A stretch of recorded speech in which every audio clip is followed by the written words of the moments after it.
السلام علیکم ورحمۃ اللہ وبرکاتہ۔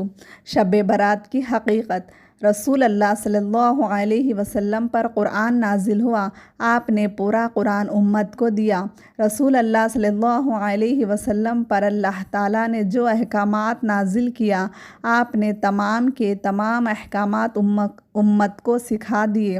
آپ کی زندگی میں 23 سال میں یہ مہینے بار بار آئے۔ 40 سال کے بعد آپ کو نبوت ملی، لیکن 23 سال کے عرصے میں آپ نے کسی ایک سال بھی صحابہ کو اکٹھا کیا ہو کہ آج جو ہے نا شب برات ہے، اتنے نوافل پڑھنا چاہیے، آج آپ کو اتنے روزے رکھنا چاہیے، صبح اٹھ کے آپ کو یہ اعمال کرنا چاہیے۔ امت کو اس بات کا حکم نہیں دیا۔ سوچنے والا آج بھی یہ سوچتا ہے کہ نیکی ہے نا، اس میں برائی کہاں ہے، لیکن اصل میں نیکی وہ ہے جس کو قرآن نے کہہ دیا۔ نیکی وہ ہے جو محمد کریم صلی اللہ علیہ وسلم نے پیش کر دیے ہیں، سمجھا دیے ہیں۔ اس کا تذکرہ قرآن و حدیث میں نہیں ہے، وہ نیکی نہیں بن سکتی۔ نیکی کا معیار اور پیمانہ ہی دو چیزیں ہیں، کتاب اللہ، سنت رسول۔ لوگوں، میں تمہیں دو چیزیں چھوڑ کے جا رہا ہوں، ایک اللہ کا قرآن اور ایک اس کے رسول کی سنت ہے۔ جب تک ان دونوں چیزوں کو تھامے رکھو گے تم کبھی گمراہ نہیں ہوں گے۔ ایک بھائی بہن محترم اٹھتے ہیں، کہتے ہیں کہ دیکھیے قرآن کہہ رہا ہے، انا انزلنا فی لیلۃ المبارکہ، ہم نے برکت والی رات میں قرآن کو اتارا ہے۔ میرے معزز، میرے محترم بھائی بہن، قرآن کی آیت آپ نے صحیح پڑھی ہے۔ جو مفہوم آپ نکالنے جا رہے ہیں کسی صحابی کو بھی سمجھ میں آیا؟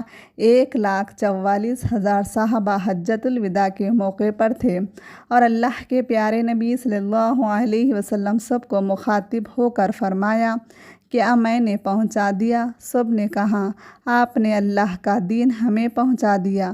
اللہ کے رسول صلی اللہ علیہ وسلم نے اپنے رب کو بھی گواہ بنایا۔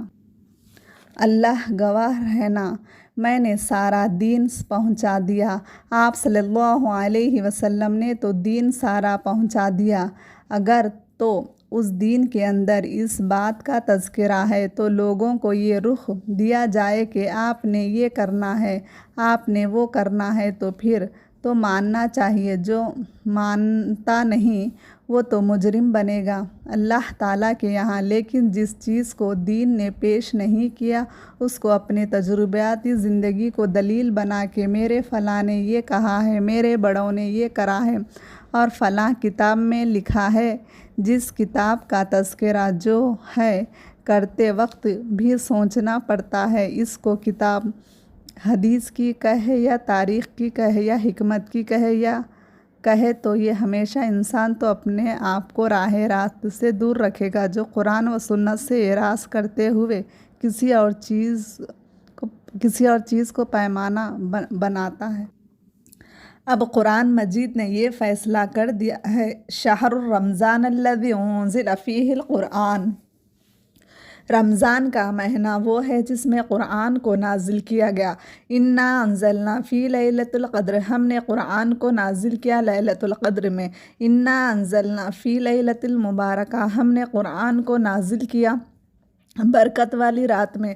اب یہ تینوں چیزوں کو جمع کیجئے، قرآن مجید لیلۃ القدر میں نازل ہوا، جو برکت والی رات ہے، جو رمضان میں آتی ہے۔ وہاں اگر یہ مفہوم نکال لیا جائے کہ آج اللہ تعالیٰ جو ہے اتریں گے، نزول فرمائیں گے، اور جو جاگ رہا ہو اس کو برات مل جائے گی، گناہ معاف ہو جائیں گے۔ صحیح بخاری کی روایت ہے، اللہ رب العزت تو ہر رات جب تہائی حصہ رات کا رہ جاتا ہے آسمان دنیا کی طرف نزول فرماتے ہیں۔ صحیح بخاری کی روایت، صحیح مسلم کی روایت بتا رہی ہے اللہ رب العزت ہر رات نزول فرماتے ہیں۔ میں نے صرف اشارہ کرنا چاہا۔ اس طرح کے اعمال، اس طرح کی کہانیاں، اس طرح کی من گھڑت قصے امت کے اندر عام ہو گئی۔ نہیں عام ہوئی تو سنتیں عام نہیں ہوئی اور سچ کہا کرتے تھے شیخ البانی رحمہ اللہ، جب آپ سنت کو زندہ کریں گے بدعت ختم ہوں گی، جب آپ بدعت کو زندہ کریں گے ایک نئی چیز پیدا کریں گے، اس کا اثر ہمیشہ یہ ہوگا کہ لوگ سنتوں سے اعراض کریں گے۔